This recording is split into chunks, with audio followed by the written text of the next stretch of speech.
إن الحمد لله نحمده ونستعينه ونستغفره ونعوذ بالله من شرور أنفسنا ومن سيئات أعمالنا من يهده الله فلا مضل له ومن يضلل فلا هادي له أشهد أن لا إله إلا الله وحده لا شريك له أشهد أن نبينا محمدا عبده ورسوله يا أيها الذين آمنوا اتقوا الله حق تقاته ولا تموتن إلا وأنتم مسلمون يا أيها الناس اتقوا ربكم الذي خلقكم من نفس واحدة وخلق منها زوجها وبث منهما رجالا كثيرا ونساء واتقوا الله الذي تساءلون به والأرحام إن الله كان عليكم رقيبا يا أيها الذين آمنوا اتقوا الله وقولوا قولا سديدا يصلح لكم أعمالكم ويغفر لكم ذنوبكم ومن يطع الله ورسوله فقد فاز فوزا عظيما أما بعد فإن أصدق الحديث كلام الله تعالى وأحسن الهدي هدي نبينا محمد صلى الله عليه وسلم وإن شر الأمور محدثاتها وكل محدثات بدعة وكل بدعة ضلالة وكل ضلالة في النار أما بعد.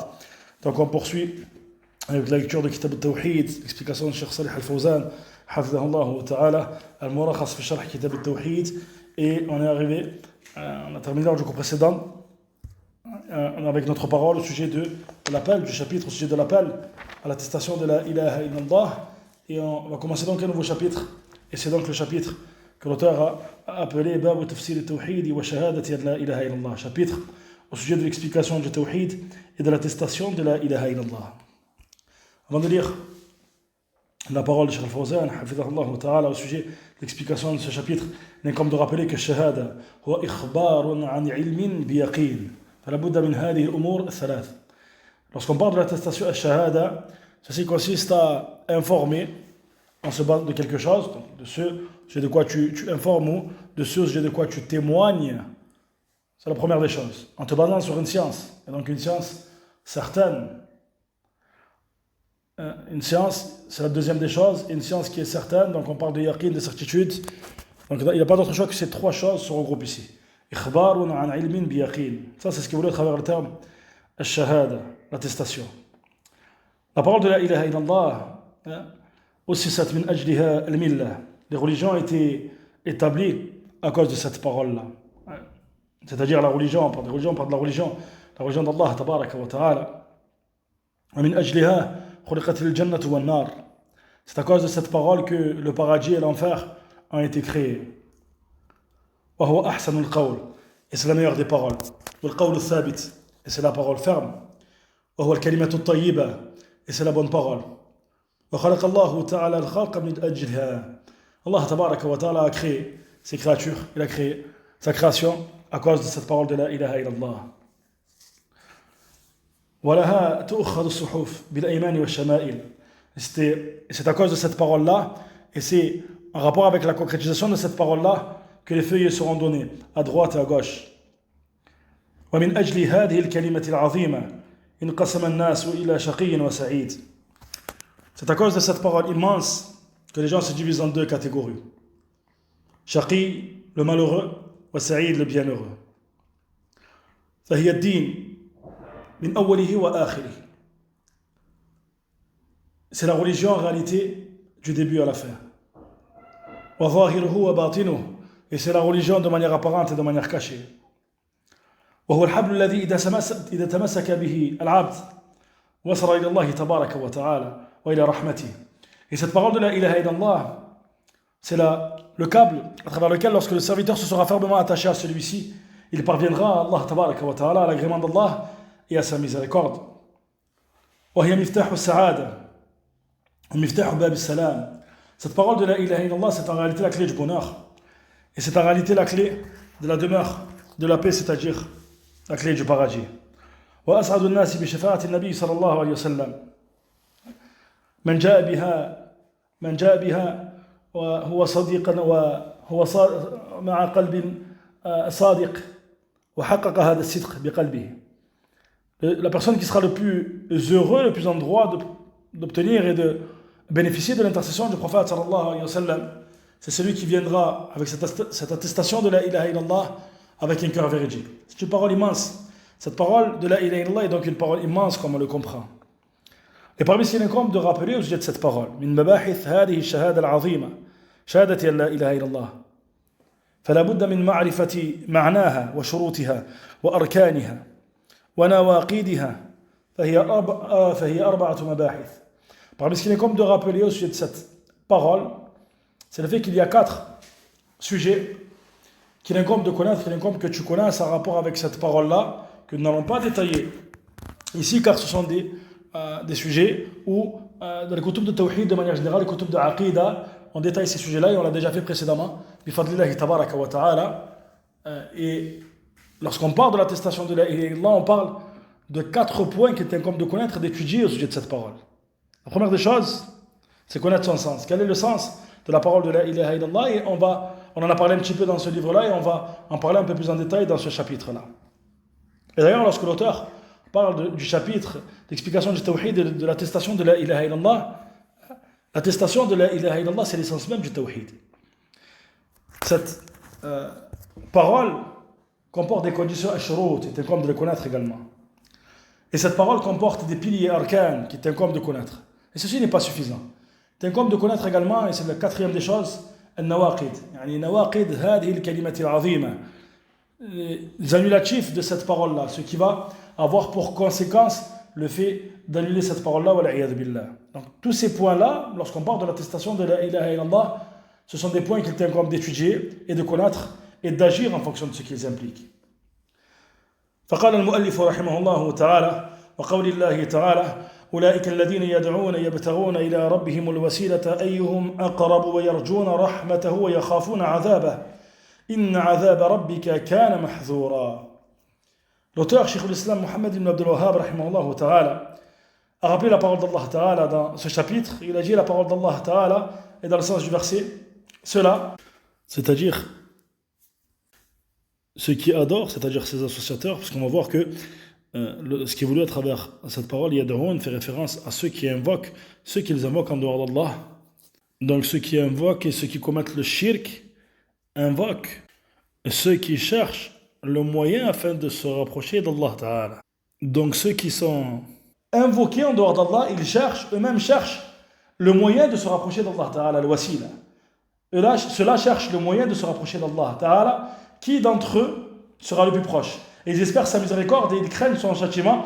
Et certes, le châtiment de ton Seigneur est redouté. C'est-à-dire que si tu prends l'exemple de ceux qui adorent Isa alayhi salam en dehors d'Allah tabaraka wa ta'ala, il est comme de rappeler que Isa est un serviteur d'Allah. Que lui-même, étant donné qu'il est un serviteur d'Allah ta'ala, il fait partie des serviteurs cherchant le moyen de se rapprocher d'Allah tabaraka wa ta'ala. Pourquoi ceci? Car il est un serviteur, car il ne mérite pas l'adoration, car il est un messager d'Allah tabaraka wa ta'ala. Donc il espère la miséricorde d'Allah tabaraka wa ta'ala comme espèrent la miséricorde d'Allah les serviteurs d'Allah de manière générale. C'est-à-dire que ceux qui sont adorés en dehors d'Allah ta'ala, ceux que l'on invoque en dehors d'Allah ta'ala, sont eux-mêmes des serviteurs cherchant la miséricorde d'Allah ta'ala. Et ceci prouve donc qu'ils ne méritent pas l'adoration en dehors d'Allah. Car celui qui est un serviteur, celui qui ne possède rien de l'affaire, celui qui n'a pas la capacité de profiter à sa propre personne, de nuire à sa propre personne, lui-même cherche le moyen de se rapprocher d'Allah tabaraka wa ta'ala. Et ainsi, il ne mérite pas l'adoration. Donc on comprend le sens du tawhid à travers ceci, et ceci montre la fausseté quant au fait d'adorer autre qu'Allah Ta'ala. فقال شيخ الفوزان حفظه الله تعالى مناسبة الباب لكتاب التوحيد لما ذكر المصنف رحمه الله تعالى في الأبواب السابقة التوحيد وفضائله والدعوة إليه والخوف من ضده الذي هو الشرك بين رحمه الله تعالى في هذا الباب معناه لأن بعض الناس يخطئ في فهم معناه فيظن أن معناها الإقرار بتوحيد الربوبية فقط وهذا ليس هو المراد بالتوحيد وإنما المراد به ما دلت عليه النصوص التي ساق المصنف رحمه الله تعالى طرفا منها في هذا الباب من أنه إفراد الله بالعبادة والخلوص من الشرك وعطف شهادة أن لا إله إلا الله على التوحيد ليبين أن معناهما واحد لا اختلاف فيه. Concernant la correspondance qu'il y a entre ce chapitre et ce livre, Kitab al-Tawhid, c'est le fait que lorsque l'auteur, rahimahullah ta'ala, a cité dans les chapitres précédents le tawhid, le mérite du tawhid, l'appel au tawhid et le fait de craindre son contraire, c'est-à-dire le shirk, il a clarifié dans ce chapitre le sens du tawhid. Car il y a parmi les gens ceux qui se trompent dans le sens de la ilaha illallah et dans le sens du tawhid de manière générale.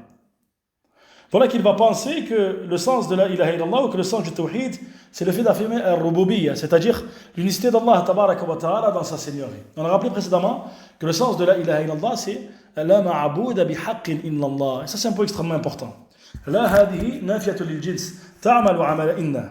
Là, dans la parole La ilaha illallah, c'est un rappel que l'on fait afin de rappeler le sens de cette parole. On l'appelle dans le langue arabe la nafiatul jins, il va nier l'espace, il va nier ce qui est voulu à travers ce qui va être mentionné derrière. Donc lorsqu'on dit La ilaha illallah, donc il fait partie de ce qui a le rôle de inna dans la langue arabe, le khabar va être effacé ici. Donc lorsqu'on dit La ilaha illallah, il n'y a pas d'autre choix qu'il y ait un khabar qui est effacé ici. Et le khabar qui est effacé, comme on l'a dit, c'est haqqun ou alors bihaq. La ilaha haqqun ou la ilaha bihaqqin illallah. Ça, c'est ce qu'on a rappelé précédemment. Par rapport au sens de la parole de la ilaha illallah. Et lorsqu'on dit la ilaha illallah, ça ne veut pas dire la khaliqa illallah. Il n'y a pas de créateur en dehors d'Allah. Car al-ilah huwa al-ma'boud. Yani al-ilah ala wazn fi'al. Wal-ilah huwa bima'na maf'oul. Al-ilah huwa al-ma'luh et al-ma'boud. Donc le sens de la parole la ilaha illallah, lorsqu'on parle du terme ilah, c'est le fait qu'il n'y a aucune divinité qui mérite d'être adorée en dehors d'Allah Ta'ala. Ça ne veut pas dire qu'il n'y a pas de créateur en dehors d'Allah. Lorsqu'on dit, ça ne veut pas dire, c'est-à-dire que ça ne veut pas dire que cette parole signifie il n'y a pas de créateur en dehors d'Allah. Ceci ne signifie pas que nous renions le sens de cette parole, la khaliqa illallah. Parmi ce qui est connu, personne ne crée avec Allah Tabaraka wa Ta'ala. Personne n'a la capacité de créer avec Allah. Donc nous ne disons pas que la parole la khaliqa illallah est une parole dans le sens c'est faux, mais nous disons que cette parole n'est pas ce qui est voulu à travers la parole de la ilaha illallah. لأن الإله هو المألوه أي المعبود وليس الخالق في معناه. Lorsqu'on dit la ilah, le terme ilah a le sens d'un ma'louh, c'est-à-dire al-ma'boud, celui qui est adoré. Et c'est pour cela que le Cheikh nous rappelle ici, et il nous dit, car beaucoup de personnes pensent que le sens de la ilaha illallah, c'est-à-dire le fait d'affirmer l'unicité d'Allah Ta'ala dans sa seigneurie. Et lorsqu'on parle de la seigneurie d'Allah Tabaraka wa Ta'ala, on parle de l'unicité d'Allah Ta'ala dans ses actes. فَلَا خَالِقَ إِلَّا اللَّهِ وَلَا مَالِكَ إِلَّا اللَّهِ وَلَا رَازِقَ إِلَّا اللَّهِ وَلَا مُحْيِيَ وَلَا مُمِيتَ إِلَّا اللَّهِ وَلَا مُدَبِّرَ الْأَمْرِ إِلَّا اللَّهِ. Tout ceci fait référence à al-rububiyya. Donc le sens de la parole de la ilaha illallah, c'est donc la ma'abouda bihaqqin illallah. Et ceci ne signifie pas, et on le répète encore une fois, car lorsqu'on se base, pour ceux qui se basent sur parfois certaines traductions, qui reviennent vers certaines traductions, on verra quelques erreurs. Parmi ces erreurs, il n'y a de Dieu que Dieu. Prends garde à cette traduction qui est complètement erronée. Parmi ces erreurs, il n'y a de Dieu qu'Allah. Ça, c'est encore une traduction erronée. Parmi ces erreurs, il n'y a pas de divinité en dehors d'Allah. Et ça, c'est une traduction qu'on remarque, qu'on retrouve beaucoup. Et tu retrouves des fois dans certains masahif qui sont traduits de manière générale assez correctement en français. Tu trouveras dans certains de ces masahif, par exemple, Allahu la ilaha illahu, al-hayyul qayyum par exemple, pour Ayatul Kursi, tu verras par exemple, Allah, point de divinité à part lui. Allah, pas de divinité à part lui. Ceci est une mauvaise compréhension, une mauvaise traduction et c'est même une erreur. Et nous affirmons qu'il y a d'autres divinités en dehors d'Allah, cependant, ce ne sont pas des divinités qui méritent l'adoration en dehors d'Allah Ta'ala, comme on l'a rappelé précédemment. Car ce sont des fausses divinités. Comme Allah Ta'ala l'a rappelé, à travers la parole des mushrikoun, lorsqu'ils ont dit « Aja'ala al-alihata ilahan wahida, inna hadha la shay'un ujab » Parlant du prophète sallallahu alayhi wa sallam et de sa da'wa et de son appel, a-t-il fait des divinités, le fait qu'elle soit une seule et unique divinité, certes ceci est quelque chose d'étonnant. Et ceci, comme le rappellent les gens de science, prouve que les associateurs, que les kuffars de Quraysh connaissaient mieux le sens de la ilaha illallah que beaucoup parmi les gens qui s'affilient à la religion de l'islam aujourd'hui. Car ils savaient que lorsqu'ils rentraient dans la religion de l'islam, ceci impliquerait nécessairement le fait qu'ils devaient délaisser l'adoration de tout autre qu'Allah Tabaraka wa Ta'ala. Et aujourd'hui, on remarque que certaines personnes s'affilient à la religion de l'islam alors qu'ils associent Allah Ta'ala dans son adoration. Et c'est pour cela que lorsque Abu Talib, l'oncle du prophète sallallahu alayhi wa sallam, au sujet duquel est descendue la parole d'Allah Ta'ala, innaka la tahdi man ahbabt, et il y a un chapitre spécifique au sujet de cette parole-là, au sujet de ce verset. Les gens de science rappellent qu'il est descendu ce verset-là au sujet de Abu Talib. Lorsqu'Allah Ta'ala a révélé dans le sens du verset, certes, tu ne guides pas celui que tu aimes. Certes, tu ne guides pas celui que tu aimes. Il a été cité deux paroles dans le tafsir de ce verset. Innaka la tahdi man ahbabta, yani ahbabta hidayata. Certes, tu ne guides pas celui que tu aimes, c'est-à-dire celui dont tu aimes la guider. Et il a été dit parmi les deux tafsirs qui sont acceptés de ce verset, Innaka la tahdi man ahbabta, yani huwa certes tu ne guides pas celui que tu aimes, c'est-à-dire le fait que tu aimes cette personne, en l'occurrence Abu Talib, et on parle ici de l'amour naturel, et on va développer ce point-là, Inch'Allah Ta'ala, lors de l'explication de ce chapitre et de ce verset. Et bien sûr, bien évidemment, il n'y a pas de contradiction entre l'amour naturel et le fait de détester cette personne en Allah Tabaraka wa Ta'ala à cause de son shirk, à cause de sa mécréance, à cause de ce qui implique ceci. Donc, c'est pour cela que, pour revenir à ce sujet-là, que Abu Talib, lorsqu'il n'a pas prononcé la parole de la ilaha illallah, bien qu'il savait au fond de lui que le prophète sallallahu alayhi wa sallam était véritablement le messager d'Allah, bien qu'il savait qu'il était revenu avec une religion de vérité, il savait que s'il prononçait cette parole, ceci impliquait nécessairement qu'il devait délaisser les divinités que les kuffars de Quraysh adoraient à cette époque-là en dehors d'Allah tabaraka wa ta'ala. Donc c'est pour cela qu'il t'incombe de comprendre cette parole comme il se doit. Puis Cheikh rappelle et dit, et ce n'est pas ce qui est voulu à travers le tawhid, c'est-à-dire le fait d'affirmer ici, lorsqu'on parle du sens de la parole de la ilaha illallah, d'affirmer simplement l'unicité d'Allah Ta'ala dans sa seigneurie. Mais plutôt, ce qui est voulu, c'est ce que prouvent les textes dont certains d'entre eux ont été cités par l'auteur, que l'auteur a cité certains d'entre eux dans ce chapitre, prouvant le fait que ce qui est voulu à travers la parole de la ilaha illallah, c'est le fait d'unifier Allah tabaraka wa ta'ala dans l'adoration et le fait de se débarrasser de toute forme de shirk.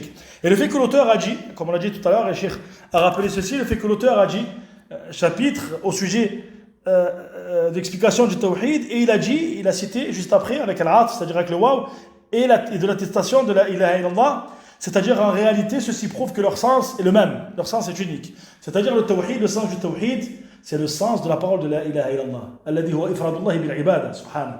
Le fait d'unifier Allah Ta'ala dans l'adoration. ثم قال الشيخ يدعون أي يدعونهم من دون الله وهم الملائكة والأنبياء والصالحون وغيرهم. فالضمير الفاعل في يدعون راجع إلى الكفار يبتغون أي يطلبون والضمير الفاعل فيه راجع إلى المدعوين من الملائكة ونحوهم. الوسيلة ما يتقرب به إلى الله فمعناه توسل إلى الله عمل عملا يقربه إليه ويرجون رحمته أي لا يرجون أحدا سواه ويخافون عذاب أي لا يخافون أحدا سواه. Concernant l'explication du verset, donc Allah Ta'ala a dit dans le verset أولئك الذين يدعون يبتغون إلى ربهم الوسيلة. Ceux-là, ceux qu'ils invoquent, c'est-à-dire ceux qui invoquent en dehors d'Allah Tabaraka wa Ta'ala. Ils invoquent les anges, ils invoquent les prophètes, ils invoquent les pieux et les vertueux et autres que ceux-ci. Et le damir ici, qui est le fa'il dans yad'oun, c'est-à-dire le waw ici, il renvoie aux négateurs, aux kuffars, c'est-à-dire à ceux qui associent Allah Tabaraka wa Ta'ala. Car ce sont ceux qui invoquent autre qu'Allah. Concernant la parole d'Allah Ta'ala, yabtaghoun, ils cherchent. C'est-à-dire ils cherchent le moyen de parvenant à Allah Tabaraka wa Ta'ala. C'est-à-dire yatluboun, yabtaghoun, yatluboun, ils demandent, ils cherchent le moyen parvenant à Allah Ta'ala. Et le damir, dans le fi'l yabtaghoun, c'est-à-dire le waw ou le jama'a ici, il renvoie à ceux qui sont invoqués en dehors d'Allah Ta'ala al-mad'ouin. Non pas à ceux qui invoquent, mais à ceux qui sont invoqués. Parmi les anges et parmi les pieux et les vertueux et autres que ceci. C'est-à-dire, comme on l'a expliqué au début de ce chapitre, tout à l'heure, on a rappelé que ce qui est voulu, c'est le fait que ceux qui invoquent, ces associateurs qui invoquent autre qu'Allah Tabaraka wa Ta'ala, ils invoquent ceux qui cherchent, c'est-à-dire ces serviteurs, que ce soit les anges, que ce soit des prophètes, que ce soit des pieux et des vertueux, ils invoquent ceux qui cherchent, donc alladhina yabtaghun ila rabbihimul wasila, qui cherchent à se rapprocher d'Allah Tabaraka wa Ta'ala. Que signifie ceci? Ceci signifie qu'ils ne méritent pas d'être adorés en dehors d'Allah. Ceci signifie que l'adoration, l'invocation, le shirk de ceux qui les invoquent est bien évidemment une énorme injustice. Mais quelle injustice puisqu'il s'agit de la plus immense d'entre elles? Inna shirka la dhulmun azim. Concernant la parole d'Allah Ta'ala, al-wasila, et ça c'est un point extrêmement important. Al-wasila, le moyen, c'est ce à travers quoi tu te rapproches d'Allah Tabaraka wa Ta'ala. Et le sens de tawassala ila Allah, c'est-à-dire il va faire une action une action qui va le rapprocher d'Allah. Il va faire une action, il va effectuer une action qui va le rapprocher d'Allah. Parmi ce qu'il est comme de rappeler, c'est qu'al-wasila il qasim min qismayn. Al-wasila se divise en deux catégories.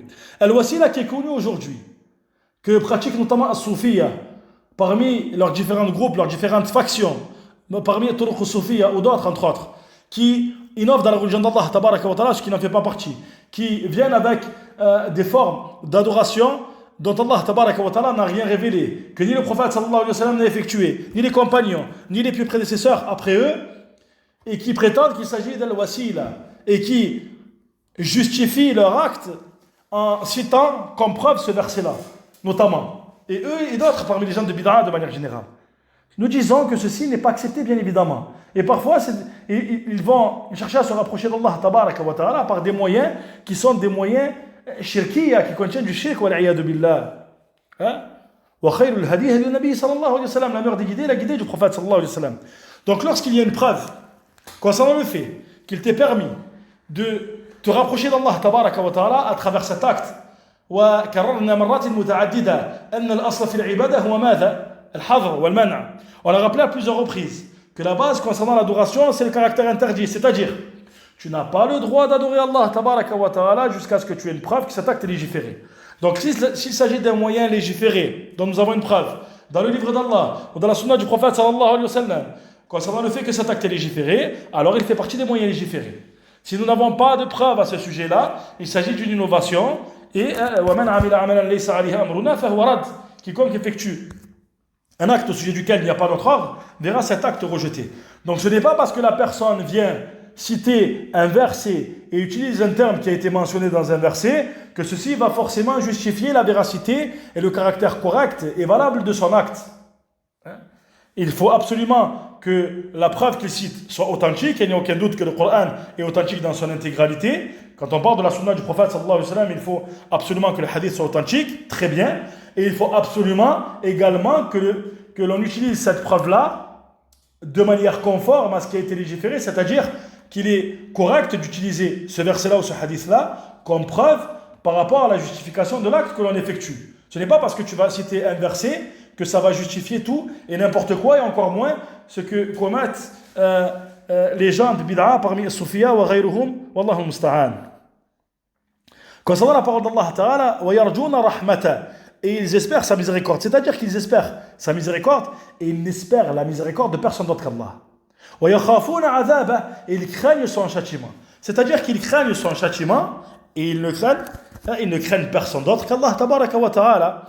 المعنى الإجمالي للآية أن الله تبارك وتعالى يخبر أن هؤلاء الذين يدعوهم المشركون من دون الله من الملائكة والأنبياء والصالحين يبادرون إلى طلب القربة إلى الله فيرجون رحمته ويخافون عذابه فإذا كانوا كذلك كانوا من جملة العبيد فكيف يدعون مع الله تعالى وهم مشغولون بأنفسهم يدعون الله ويتوسلون إليه سبحانه وتعالى بعبادته.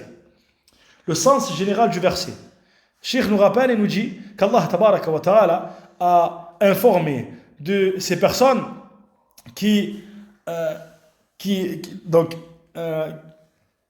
les associateurs, de l'invocation de la part de ces associateurs, et du fait qu'ils invoquent autre qu'Allah Tabaraka wa Ta'ala et qu'ils adorent autre qu'Allah Tabaraka wa Ta'ala parmi les anges, parmi les prophètes et parmi les vertueux. Et Allah Ta'ala a informé que ceux-ci, c'est-à-dire les anges, les prophètes et les vertueux, se précipitent quant au fait de se rapprocher d'Allah Tabaraka wa Ta'ala. Pourquoi ceci? Car ils espèrent sa miséricorde et car ils craignent son châtiment.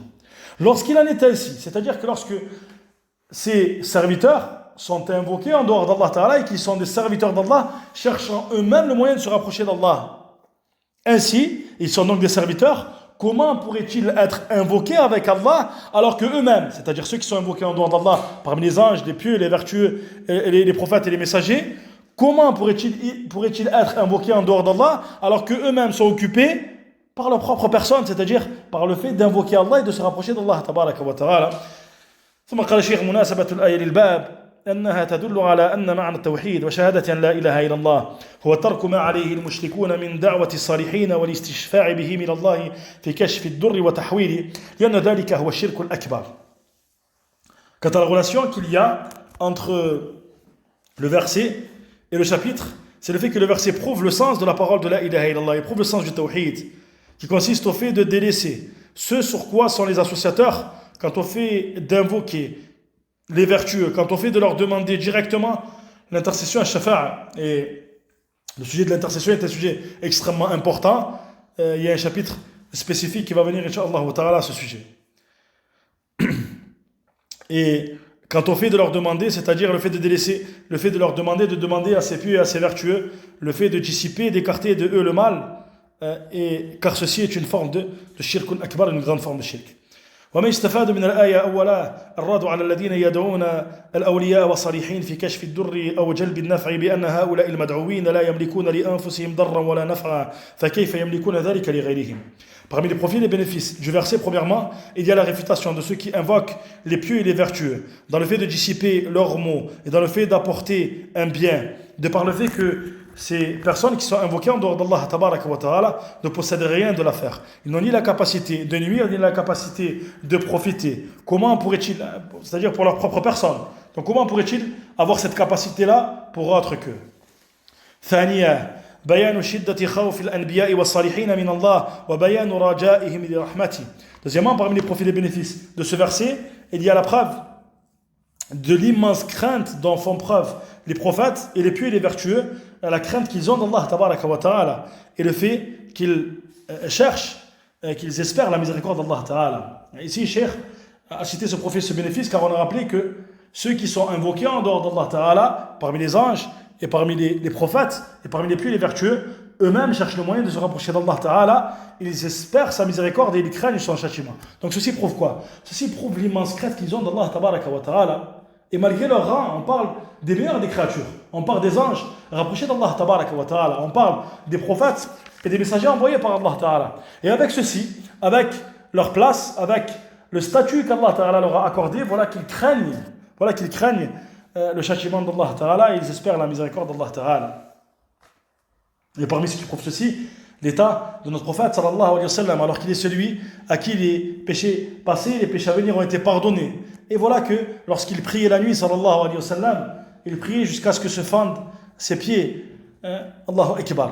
Et lorsqu'on l'a questionné à ce sujet, il a dit sallallahu alayhi wa sallam dans le sens de sa parole, ne pourrais-je pas être un serviteur reconnaissant? Lorsqu'il en était ainsi, alors qu'il avait la place qu'il avait sallallahu alayhi wa sallam. Que dire de moi ainsi que de toi? Wallahu al-musta'an. ثم قال المؤلف رحمه الله تعالى وقوله تعالى وإذ قال إبراهيم لأبيه وقومه إنني براء مما تعبدون إلا الذي فطرني فإنه سيهدين. Puis l'auteur رحمه الله تعالى a rappelé les versets de Sourate Az-Zukhruf au sujet de l'état d'Ibrahim alayhi salam, Khalilullah, l'ami intime d'Allah, imam al-Hunafa, l'imam des unificateurs, Abu al-Anbiya, le père des prophètes, lorsqu'Allah Ta'ala rappelle dans le sens du verset, et lorsque Ibrahim a dit à son père, ainsi qu'à son peuple, certes je me désavoue de ceux que vous adorez, si ce n'est celui qui m'a créé, certes il me guidera. Donc il y a énormément de profits et de bénéfices dans ces versets. Parmi les profits et les bénéfices de ce verset, la preuve de ce fondement immense, de ce fondement dont nous n'entendons que très peu parler aujourd'hui, al-wala wal-bara, l'aveu et le désaveu. Voilà que Ibrahim alayhi salam, alors qu'il est l'un des prophètes d'Allah, alors qu'il est l'un des messagers d'Allah tabaraka wa ta'ala, mais plutôt, alors qu'il est l'un des 5 doués de fermeté, ulul azm, mais plutôt, alors qu'il est l'un des 2 amis intimes d'Allah tabaraka wa ta'ala, ahadul khalilayn, alayhi salam.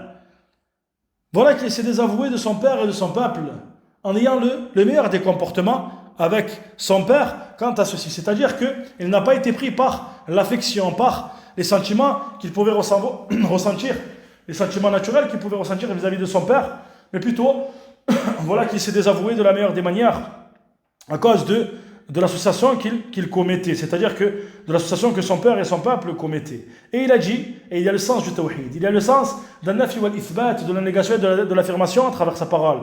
Innani bara'un mimma ta'budun. Hada huwa ad-dalil ala an-nafi. Ça c'est la preuve de la négation.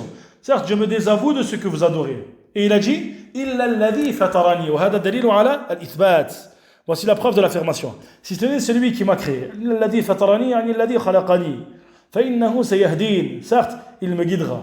Donc il y a la preuve du sens du tawhid. Voilà pourquoi l'auteur, rahimahullah ta'ala, a cité ce verset. Car nous sommes dans le chapitre de l'explication du tawhid et de l'attestation de la ilaha illallah. Et alors que cette attestation est basée sur ces 2 piliers dont il faut nécessairement qu'ils soient tous les 2 présents, un nafi wal ithbat, Voilà que tu retrouves ces sens-là à travers cette parole d'Ibrahim alayhi salam. فقال شيخ الفوزان حفظه الله تعالى براء مما تعبدون أي بريء من جميع معبوداتكم إلا الذي فطرني أي خلقني وهو الله فهو معبودي وحده. المعنى الإجمالي للآية أنه يخبر سبحانه عن عبده ورسوله وخليله أنه تبرأ من كل ما يعبد أبوه وقومه ولم يستثني إلا الذي خلقه وهو الله فهو يعبده وحده لا شريك له. Concernant la parole d'Ibrahim alayhi salam, innani bara'um mimma ta'budun, je me désavoue de ce que vous adorez. C'est-à-dire que je me désavoue de l'ensemble de ce que vous adorez, de tout ce que vous adorez. Bien évidemment, en dehors d'Allah. Illa alladhi fatarani. Si ce n'est celui qui m'a créé. Fatarani, c'est-à-dire celui qui m'a créé, c'est Allah. C'est-à-dire il est celui que j'adore, lui seul. Et tu remarques, alors qu'on a cité cette parole précédemment, lors de l'explication de la parole de la ilaha illallah, tu remarques que ici, lorsque tu viens avec la négation et l'affirmation, tu viens avec le sens complet du tawhid. C'est-à-dire que Ibrahim alayhi salam s'est désavoué de l'ensemble de ce qui était adoré par son père et par son peuple en dehors d'Allah. C'est pour cela qu'à l'istithna, l'exception qui est mentionnée après illa ici est importante. Il se peut qu'il y a parmi son peuple ceux qui adoraient Allah tabaraka wa ta'ala. Cependant, ils adoraient peut-être Allah tabaraka wa ta'ala avec les divinités, les idoles qu'ils adoraient en dehors d'Allah tabaraka wa ta'ala. Donc ici, il s'est désavoué de l'ensemble de ce qui était adoré par ce peuple en dehors d'Allah, c'est-à-dire de ces divinités-là, si ce n'est, bien évidemment, à ce qui fait référence à l'adoration d'Allah tabaraka wa ta'ala, mais plutôt, il a prouvé avec cette parole-là qu'il n'adorait qu'Allah ta'ala lui seul sans associé.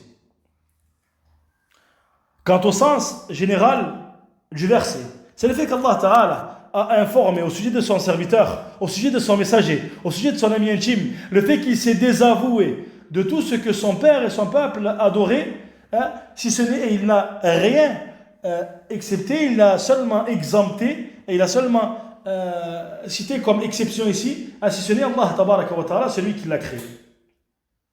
Et il est celui, c'est-à-dire Allah ta'ala est celui que Ibrahim alayhi salam adore lui seul sans associé.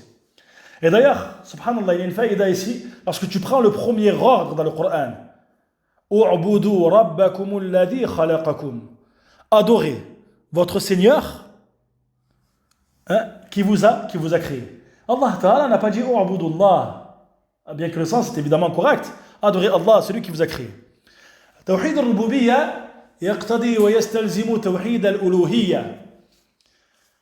L'unicité d'Allah ta'ala dans sa seigneurie implique nécessairement l'unicité d'Allah ta'ala dans son adoration. C'est-à-dire que lorsque Allah ta'ala nous cite dans sa parole adorez votre Seigneur qui vous a créé, c'est comme si le fait de citer qu'Allah tabaraka wa ta'ala huwa rabbuna, c'est notre Seigneur subhanahu wa ta'ala. Et on a rappelé que ce qui est voulu à travers le rububiyya, c'est le fait qu'Allah ta'ala ifradullah tabaraka wa ta'ala bi af'alihi fil khalq wal razq wal tadbir huwa alladhi yuhyi wa yumit wahdahu la sharika lah. On a rappelé que c'est le fait d'unifier Allah ta'ala dans ses actes, subhanahu. C'est celui qui fait vivre, celui qui fait mourir, celui qui crée lui seul, subhanahu wa ta'ala, celui qui gère l'ordre et l'affaire, lui seul, subhanahu. C'est comme si il y avait le sens à travers ce verset du fait de dire qu'étant donné qu'Allah ta'ala est notre Seigneur lui seul, subhanahu wa ta'ala, il est donc celui qui mérite l'adoration, lui seul sans associé. Lui seul sans associé, subhanahu. Lorsqu'il en est ainsi, lorsqu'il n'y a pas de créateur, il n'y a pas d'organisateur de ce monde, il n'y a pas celui qui fait vivre ou qui fait mourir en dehors d'Allah tabaraka wa ta'ala, ceci implique donc nécessairement qu'Allah ta'ala lui seul soit adoré sans associé. Et tu retrouves également cette parole et ce sens-là dans la parole d'Ibrahim alayhi salam. Illa alladhi fatarani, c'est celui qui m'a créé. Lorsqu'il en est ainsi, c'est lui seul subhanahu wa ta'ala qui mérite l'adoration sans associé. مناسبة الآية للباب أنها دلت على أن معنى التوحيد وشهادة أن لا إله إلا الله هو البراءة من الشرك وإفراد الله بالعبادة فإن لا إله إلا الله تشتمل على النفي الذي عبر عنه الخليل بقوله إنني براء والإثبات الذي عبر عنه بقوله إلا الذي فطرني. Concernant la relation qu'il y a entre ce chapitre, entre ce verset et ce chapitre, c'est le fait que ce verset prouve le sens du tawhid et de l'attestation de la ilaha illallah. Et ceci concerne donc le fait de se désavouer du shirk, de l'association, et le fait d'unifier Allah tabaraka wa ta'ala dans l'adoration. Certes, le sens de la ilaha illallah englobe la négation, et c'est celle qu'a exprimé Ibrahim alayhi salam à travers sa parole, Innani bara'u, je me désavoue certes, c'est-à-dire de ce que vous adorez, et contient également le sens de l'affirmation à travers sa parole, à travers ce que Ibrahim a exprimé à travers sa parole. Il a dit fatarani, c'est celui qui m'a créé. ما يستفاد من الآية أولا أن معنى لا إله إلا الله توحيد الله بإخلاص العبادة له والبراءة من عبادة كل ما سواه. Parmi les profits et les bénéfices de ce verset, premièrement, il y a le sens de la parole de la ilaha illallah qui constitue donc, son sens est donc le fait d'unifier Allah tabaraka wa ta'ala dans le fait de purifier l'adoration pour lui seul subhana sans associer, et le fait donc de se désavouer de l'adoration de tout autre que lui subhana. ثانيا إظهار البراءة من دين المشركين. Ça c'est un point qui est extrêmement important. Deuxièmement, il y a la preuve du fait qu'il incombe de faire apparaître le fait de se désavouer de la religion des associateurs. Et lorsque tu reviens également sur ce qu'Allah tabaraka wa ta'ala a cité au sujet d'Ibrahim alayhi salam, inna bura'a'u minkum wa mimma ta'buduna min dunillah. Allahu akbar. Fi surat al-Mumtahana. Inna bura'a'u minkum wa mimma ta'buduna min dunillah. Nous nous désavouons de vous et de ce que vous adorez en dehors d'Allah. Nous nous désavouons de vous et de ce que vous adorez en dehors d'Allah. Qu'est-ce qu'il a dit ici, Ibrahim alayhi salam? Il s'est désavoué d'abord des associateurs avant de se désavouer de ce qu'ils adoraient en dehors d'Allah. Allahu akbar. Minkum wa mimma ta'buduna min dunillah. C'est-à-dire qu'il s'est désavoué des associateurs qui adoraient qu'Allah tabaraka wa ta'ala, et après il s'est désavoué de ce qu'ils adoraient en dehors d'Allah tabaraka wa ta'ala.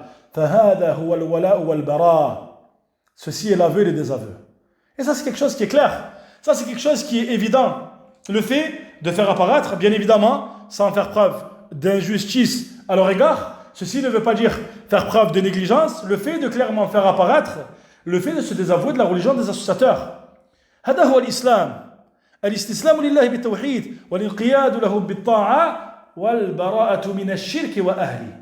Trois choses dans la définition de l'islam, dans son sens général. Trois choses qui rentrent dans la définition de l'islam dans son sens général. Al-amr al-awwal, al-istislamu lillahi bit-tawhid. Le fait de se soumettre à Allah tabaraka wa ta'ala par le tawhid. Comme on le développe durant ce cours et comme on le développe durant l'explication de ce livre dans son intégralité. Al-amr al-thani, wal-inqiyadu lahu bit-ta'a. Le fait de se soumettre à lui par l'obéissance. Car le tawhid n'est pas simplement une prétention, ce n'est pas simplement une croyance qui n'est pas concrétisée à travers la langue ou à travers les membres, ce n'est pas une croyance qui n'est pas concrétisée à travers les membres, mais plutôt c'est une soumission à Allah tabaraka wa ta'ala totale. Al-inqiyadu lahu bit-ta'a. Wal-amr al-thalith, al-bara'atu min ash-shirk wa ahli. Le fait de se désavouer de l'association et des associateurs dans leur intégralité, sans exception. Et encore une fois, on insiste, car ce point-là, notamment c'est un point que l'auteur rahimahullah wa ta'ala a cité dans son livre Thalathat al-Usul, ce qui fait référence à al-wala wal-bara, notamment avec le dernier verset de Surat al-Mujadala, c'est un point extrêmement important. Et parmi ce qui nous attriste, parmi ce que l'on constate, c'est que l'on remarque que la da'wa d'al-wala wal-bara, qui fait partie d'un des fondements les plus importants des gens de la sunna, est une da'wa qui est de plus en plus délaissée, wallahu al-musta'an. Donc ça c'est un point qu'il incombe de comprendre, ce qu'il t'est permis de faire notamment dans tes mu'amalat avec les associateurs et ce qu'il ne t'est pas permis. Et parmi les mu'amalat, ce qui prouve que tu as fait preuve d'alliance envers les associateurs, wallahu al-musta'an. Et forcément, lorsqu'on parle de ces sujets-là, on parle d'un des sujets qui est un des sujets aujourd'hui majeurs, qui est un enjeu majeur pour les musulmans, pour la communauté musulmane, pour la descendance des musulmans, le sujet notamment de la hijra. Le sujet notamment de la hijra, et l'auteur rahimahullah wa ta'ala a cité le verset notamment de Surat An-Nisa dans son livre Thalathat al-Usul. Les textes sont clairs à ce sujet concernant le fait qu'il est obligatoire à tout musulman ou toute musulmane qui n'est pas capable de pratiquer sa religion dans une terre de kufr, de quitter cette terre alors qu'il en a la capacité. Et l'enjeu aujourd'hui, à l'heure où on parle, en 2025, est d'autant plus important et le danger est d'autant plus immense aujourd'hui avec ce que l'on constate aujourd'hui quant au fait de demeurer dans des terres de kufr qu'il ne l'était il y a peut-être quelques années. Ceci ne signifie pas qu'il y a quelques années, la hijra n'était pas quelque chose d'obligatoire pour le musulman, alors qu'il vivait en terre de mécréance. Mais nous disons que ce qui se déroule aujourd'hui, ce que nous constatons, ce que nous voyons, à travers les musulmans qui vivent en terre de mécréance aujourd'hui, à travers l'animosité dont on fait preuve à leur égard, à travers le danger que cela implique pour leur propre famille, pour leur religion, pour leurs enfants et autres que ceci. Quant au fait de demeurer dans ces terres-là, le danger est d'autant plus important aujourd'hui qu'il y a quelques années en arrière. Allahumma musta'an. Aujourd'hui, la réalité est telle qu'on veut t'empêcher même d'être musulman lorsque tu t'apprêtes à faire tes besoins. À titre d'anecdote, et je n'ai pas l'habitude de citer des anecdotes, mais je vais citer celle-ci. Une anecdote que j'ai vue cette semaine à travers ce qu'un frère a publié. Il a publié le message d'une entreprise, aujourd'hui, à notre époque, récemment, qui interdisait le fait de te rendre aux toilettes avec une bouteille d'eau afin de te purifier comme il se doit. Fala ilaha illallah. Donc on ne veut pas simplement t'empêcher d'être musulman en dehors de ton lieu de travail ou dans ton travail ou dans ta vie de manière générale, mais on veut même t'empêcher d'être musulman aujourd'hui dans ces terres de coufre lorsque tu fais tes besoins. Et bien évidemment, le message de cette entreprise mettait en avant que celui qui ne respectait pas ces consignes se verrait sanctionné d'une sanction sévère. Autrement dit, si on te voit prendre ta bouteille d'eau alors que tu t'apprêtes à faire tes besoins aux toilettes, tu es viré. Qu'en est-il de ce musulman qui oublie qu'Allah tabaraka wa ta'ala huwa ar-razzaq wa ma khalaqtu al-jinna wal-insa illa liya'budun ma uridu minhum min rizq wa ma uridu an yut'imun inna Allaha huwa ar-razzaqu dhul quwwati al-matin. Je n'ai créé les djinns et les hommes que pour qu'ils m'adorent. Je ne veux pas qu'ils me nourrissent. Et je ne veux pas de subsistance. Ma uridu minhum min rizq wa ma uridu an yut'imun, et je ne veux pas qu'ils me nourrissent. Inna Allaha huwa ar-razzaq. Ar-Razaq ala wazn fa'al. Certes, Allah, c'est lui le grand pourvoyeur. C'est lui, subhanahu, le grand pourvoyeur. Dhul Quwwa, détenteur de la puissance. Al-Matin, l'inébranlable, subhanahu wa ta'ala. Où en sommes-nous quant à la concrétisation du tawhid? Où en sommes-nous quant à l'application de ces textes et de ces cours auxquels nous participons? Jusqu'à quand allons-nous tolérer l'intolérable? Jusqu'à quand allons-nous dire, cette fois-ci, c'est la goutte qui a débordé le vase? Cette goutte n'a-t-elle pas débordé le vase depuis des années, voire peut-être des décennies? N'est-ce pas des torrents qui sont déversés sur ce vase, des torrents sans fin, alors qu'on ne voit plus la fin quant à ceci? Jusqu'à quand le musulman va-t-il accepter d'être autant humilié dans ces terres où l'on fait preuve envers eux d'une animosité sans nom et sans précédent? Jusqu'à quand va-t-on rappeler cette question de la hijra qui est une question plus qu'importante? Jusqu'à quand va-t-on avoir affaire à des personnes qui doutent encore de ceci? Tu as très certainement entendu parler de ces personnes qui ont émigré dans le sentier d'Allah tabaraka wa ta'ala et qui te disent que le fait que tu manges les feuilles d'un arbre pour toi est meilleur que le fait que tu manges du caviar en terre de mécréance. فَوَاللَّهِ الَّذِي لَا إِلَهَ إِلَّا هُ هَذَا الْقَوْلُ حَقٌّ. Par Allah, en dehors de qui aucune divinité ne mérite d'être adorée en dehors d'Allah tabaraka wa ta'ala. Cette parole est une parole de vérité. Et sache que tu ne mangeras pas les feuilles d'un arbre lorsque tu émigreras. Sache que tu ne mangeras pas les feuilles d'un arbre lorsque tu émigreras dans le sentier d'Allah tabaraka wa ta'ala. Allah tabaraka wa ta'ala, celui qui t'a prescrit ta subsistance, n'est-il pas celui qui a écrit le destin de tout ce qui allait se passer 50 000 ans avant le fait qu'il ait créé les cieux et la terre, subhanahu wa ta'ala? كتب الله تعالى مقادير الخلائق قبل أن يخلق السماوات والأرض ب50 ألف سنة. Concernant cette prédestination générale, Allah tabaraka wa ta'ala n'est-il pas celui qui a ordonné à cet ange d'inscrire dans cet enfant, ce bébé qui est dans le ventre de sa mère, au bout de 4 mois, 4 choses, et parmi ces choses, sa subsistance, est-ce que cette subsistance qui a été prescrite pour ce serviteur est une subsistance limitée à partir du moment où il est en terre de kufr, lorsque le serviteur placera sa confiance de manière totale en Allah tabaraka wa ta'ala et qu'il aura la certitude qu'Allah ta'ala lui accordera le meilleur et sa subsistance, n'est-il pas encore plus certain qu'Allah ta'ala le rétribuera dans cette vie et dans l'au-delà alors qu'il aura émigré dans le sentier d'Allah? وَمَنْ يُهَاجِرْ فِي سَبِيلِ اللَّهِ يَجِدْ فِي الْأَرْضِ مُرَاغَمًا كَثِيرًا وَسَعًا. Et celui qui émigre dans le sentier d'Allah, il trouvera alors maintes et maintes abondance dans ce sentier.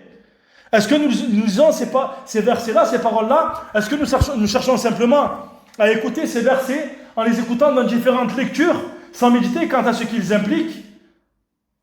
Ô toi qui mémorise le Coran, ô toi qui aime la récitation du Coran lorsqu'on excelle dans celle-ci, ô toi qui mémorise peut-être plusieurs qira'at, où en es-tu quant à la concrétisation de ces versets? فهذا القرآن يكون حجة لنا وعلينا. Ce livre d'Allah, il est où un argument pour nous ou contre nous? Où en sommes-nous quant à la concrétisation du hadith dans lequel le prophète sallallahu alayhi wa sallam nous rappelle que si le serviteur plaçait sa confiance en Allah d'une véritable confiance, voilà qu'Allah Ta'ala lui accorderait sa subsistance comme il l'accorde à cet oiseau qui sort de son nid le matin alors qu'il est affamé et qui rentre le soir alors qu'il est rassasié. Fait où en sommes-nous quant à ceci? هذا هو الولاء والبراء الذي يخفى على كثير من الناس. Tel est l'aveu et les désaveux qui est caché auprès de beaucoup de personnes. Tel est l'aveu et les désaveux dont on ne parle pas beaucoup, notamment parmi les prédicateurs de l'égarement, les prédicateurs francophones qui sont beaucoup écoutés aujourd'hui. Et on vient avec des ambiguïtés, prouvant aujourd'hui que, disant aujourd'hui que tu n'as pas choisi la terre dans laquelle tu es né ou dans laquelle tu as vécu. Donc ceci pourrait être une excuse quant au fait qu'il n'est pas obligatoire pour toi d'émigrer. Fala ilaha illallah. Fala ilaha illallah. قول عظيم وكذب عظيم على الله وعلى النبي صلى الله عليه وسلم. لا تنقطع الهجرة حتى تنقطع التوبة ولا تنقطع التوبة حتى تطلع الشمس من مغربها. La hijra ne cessera pas jusqu'à ce que Tawbah ne cesse. Et Tawbah ne cessera pas, le repentir ne cessera pas jusqu'à ce que le soleil se lève de là où il se couche. يعني من علامات الساعة, parmi les signes de la fin des temps. فيا عبد الله, comment pourrait-on parler aujourd'hui mieux que ceci quand on fait de concrétiser al-wala wal-bara, l'aveu et les désaveux? La première des choses, bien évidemment, avant toute chose, bien évidemment, le fait de s'écarter de ceci à travers ton cœur, mais ça ne suffit pas et ça ne suffit plus. Combien on a vu des personnes, des gens, des histoires au sujet des personnes qui avaient les yeux ouverts à un moment donné de leur vie quant à la hijra, concernant cet acte immense, concernant cet acte qui fait partie des plus immenses actes d'adoration, concernant cet acte que lorsque tu l'auras concrétisé, tu reviendras comme le jour où ta mère t'a enfanté, c'est-à-dire sans péché. Ô toi qui as causé du tort à ta propre personne, la taqnut min rahmatillah, ne désespère pas de la miséricorde d'Allah, mais cherche la récompense auprès d'Allah tabaraka wa ta'ala. Et c'est la même récompense que celui qui accomplit le hajj. Le hajj al-mabrour, le hajj qui est accompli correctement. C'est-à-dire qu'il revient lorsqu'il aura accompli cette hijra, il aura quitté cette terre de Koufr et qu'il aura vécu et qui vivra en terre d'islam, alors il aura la même récompense que celui qui aura accompli le hajj. Et parmi ces récompenses-là, le fait qu'il reviendra comme le jour où sa mère l'a enfanté. Quelle récompense immense! Le prophète sallallahu alayhi wa sallam nous fait désirer de manière immense la concrétisation de cet acte. Jusqu'à quand? Jusqu'à quand tu vas subir cette humiliation? Jusqu'à quand tu vas te cacher pour prier? Ô toi mon frère, jusqu'à quand tu vas chercher toujours, en citant cette règle du moindre mal, à trouver un travail qui va te permettre de pratiquer ta religion comme il se doit, tout en te cachant parce que tu dois accomplir ta prière, tout en te cachant parce qu'il faut que tu trouves un travail où tu peux laisser pousser ta barbe, et ainsi de suite. Et toi ma soeur, c'est la même chose. Jusqu'à quand tu vas accepter de porter ce voile à demi-mesure, wallahu al-musta'an, ou alors de porter ce voile et de te cacher, car tu es convaincu qu'il est obligatoire pour toi, par exemple, de te cacher le visage. Cependant, tu es obligé d'utiliser des moyens qui vont te permettre de concrétiser ceci, ou alors non. Ou alors, tu vas devoir utiliser la règle du moindre mal, disant que tu es contraint. Jusqu'à quand on va être contraint? Jusqu'à quand on va être contraint? Fala ilaha illallah. Par Allah, la paisibilité et la sérénité, la paisibilité du cœur, qui n'a aucun prix, aucun équivalent dans cette vie-là, lorsque tu auras quitté une terre de Koufr, où tu es combattu pour ta religion, où tu es combattu parce que tu adores Allah Ta'ala lui seul sans associer. Cette paisibilité que tu ressentiras et dont tu vivras, c'est-à-dire que tu concrétiseras dans ton cœur, n'a aucun équivalent parmi tous les délices de la vie de ce bas monde. Prends tous les délices de la vie de ce bas monde éphémère. Et cette vie de ce bas monde n'est qu'une jouissance trompeuse. aucun délice n'a d'équivalent que ce délice-là, le fait de vivre ta religion paisiblement et d'adorer Allah tabaraka wa ta'ala comme tu le veux. Et tu as certainement entendu beaucoup de témoignages à ce sujet, et c'est tout simplement la vérité. Donc crains Allah tabaraka wa ta'ala, crains Allah ta'ala au sujet de ta propre personne, ô toi le chef de famille, ô toi le père de famille, ô toi l'époux, ô toi le frère. Crains Allah tabaraka wa ta'ala au sujet de ta propre personne et au sujet de ta famille. Préservez vos propres personnes et vos familles du feu de l'enfer et concrétise cet acte-là avant qu'il ne soit trop tard. Alors que tu as les yeux ouverts encore, avant qu'à cause de cette négligence dont tu fais preuve, peut-être que tu vas avoir un voile devant les yeux ou un voile sur le cœur. Wallahu al-musta'an. Falamma zaghu azagha Allahu qulubahum. Et lorsqu'ils ont dévié, Allah a fait dévier leur cœur. Et on insiste sur ce sujet-là, particulièrement aujourd'hui, car on est tous témoins de ce qui se passe. Aujourd'hui, ce ne sont pas simplement les gens qui sont fermement attachés à leur religion, les gens qui sont fermement attachés à la concrétisation de la sunna. Ce ne sont pas simplement les gens qui sont fermement attachés au manhaj salafi qui n'en peuvent plus de cette humiliation. Mais ce sont les musulmans de manière générale. Toi qui t'attaches fermement à la sunna, toi qui t'attaches fermement à la voie des salaf salih, tu es encore plus dans un devoir de concrétiser ceci. Ittaqillah. Donc ici, il y a la preuve, comme Cheikh l'a rappelé, du fait de faire apparaître l'animosité quant à la religion des associateurs. Et comme on l'a dit, c'est le fait clairement de faire apparaître cette animosité. Le fait que leur adoration est une adoration vaine, caduque. Ils adorent en dehors d'Allah Ta'ala ceux qui ne méritent pas d'être adorés en dehors d'Allah Tabaraka wa Ta'ala. Ils adorent en dehors d'Allah Ta'ala Isa alayhi salam, qui est un prophète et un messager d'Allah. Ils adorent en dehors d'Allah tabaraka wa ta'ala, parmi certains d'entre eux, des animaux. Ils adorent des vaches, ils adorent des statues. Ils adorent autre qu'Allah tabaraka wa ta'ala, parmi tous ceux qui, bien évidemment, ne méritent rien de cette adoration. Wallahu musta'an. ثالثا مشروعية تبري من أعداء الله ولو كانوا أقرب الناس. Troisième et dernièrement, parmi les profits et les bénéfices de ce verset, c'est le fait qu'il est légiféré de se désavouer des ennemis d'Allah tabaraka wa ta'ala, même s'ils sont les personnes les plus proches. Même s'ils sont les personnes les plus proches. Ce n'est pas parce que c'est ton père, ce n'est pas parce que c'est ta mère, ce n'est pas parce que c'est ton fils, ce n'est pas parce que c'est ton frère, ce n'est pas parce que c'est ta sœur, ce n'est pas parce que c'est ton oncle paternel ou ton oncle maternel ou autre que ceci, que tu ne te désavoueras pas de ceux qui l'adorent en dehors d'Allah tabaraka wa ta'ala. Ceci ne signifie pas le fait de faire preuve d'injustice quant à son égard, le fait de faire preuve d'un mauvais comportement, le fait de lui causer du tort, encore plus si son droit est plus appuyé par rapport à ce qui a été légiféré dans la législation. On pense notamment aux parents. On pense notamment aux parents, dont Allah tabaraka wa ta'ala a rappelé qu'il incombe de s'adresser à eux de la meilleure des manières, même si elle t'ordonne d'associer Allah tabaraka wa ta'ala. Tu ne leur obéis pas dans ceci, bien évidemment, cependant, bien évidemment, tu te désavoues de ce qu'ils adorent en dehors d'Allah tabaraka wa ta'ala. Et encore une fois, il y a un chapitre qui va venir à ce sujet, cet amour naturel que tu pourrais ressentir à leur égard, à cause de la bienfaisance dont ils ont fait preuve à ton égard, à cause du fait qu'ils t'ont éduqué, à cause du fait qu'ils t'ont élevé, à cause du fait qu'ils t'ont apporté ce qu'il y a de meilleur parmi les choses de la vie de ce bas monde. Ceci ne vient pas contredire le fait de te désavouer d'eux, fussent-ils les personnes les plus proches. Et bien évidemment, patiente. Tout le monde, ou beaucoup de personnes, pour ne pas mettre tout le monde dans la même situation, mais énormément de personnes sont concernées par le fait d'être éprouvées dans leur famille, dans leur propre famille. Et parfois, ça touche les gens les plus proches. Patiente avec eux. Fais preuve d'un des meilleurs comportements. Car peut-être par ton comportement, tu seras une cause de leur guider. Déjà que cette personne-là est dans un égarement total, en commettant la plus immense des injustices, ashirku billahi ta'ala. Si toi tu viens être un fardeau quant au fait d'être une cause, quant à sa guidée, c'est-à-dire que tu viens avec le pire des comportements, alors ce sera contre-productif dans ta da'wah et dans le fait de vouloir le bien. Si véritablement tu veux le bien pour ces personnes-là, comporte-toi de la meilleure des manières, patiente avec eux et continue de les appeler. Continue de les appeler au tawhid.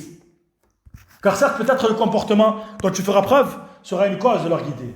فبما رحمة من الله لنت لهم ولو كنت فظا غليظ القلب لانفضوا من حولك. Allah Ta'ala nous rappelle à travers le comportement du prophète sallallahu alayhi wa sallam dans sa parole. C'est de par une miséricorde de la part d'Allah que tu as fait preuve de douceur avec eux. Et si tu étais rude au cœur dur, ils se seraient éloignés de toi. Donc fais preuve de fermeté quant à cela. Ne fais pas preuve de négligence. Et préserve ta aqida, bien évidemment. Cependant, ne fais pas preuve d'un mauvais comportement avec eux.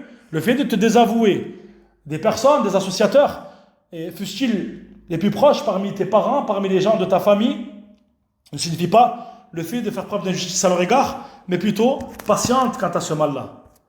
Et rappelle-toi de ceci lorsqu'il t'est difficile parfois de patienter quant à ceci. Si toi, qu'Allah tabaraka wa ta'ala a guidé vers le tawhid, si toi qu'Allah tabaraka wa ta'ala a guidé vers la sunna, si toi qui as les yeux ouverts quant à ceci, وهو فضل محض من الله تبارك وتعالى تفضل منه عليك. C'est un bienfait, c'est seulement un bienfait de la part d'Allah Ta'ala sur toi. Un bienfait, une grâce d'Allah Tabaraka wa Ta'ala sur toi. Ne pense pas que tu mérites ceci, mais plutôt c'est parce qu'Allah Ta'ala a fait preuve de miséricorde envers toi que tu as bénéficié de ceci. Donc si toi tu as ouvert les yeux quant à ceci et tu ne fais pas preuve de patience, de miséricorde envers tes proches parents, qui va le faire?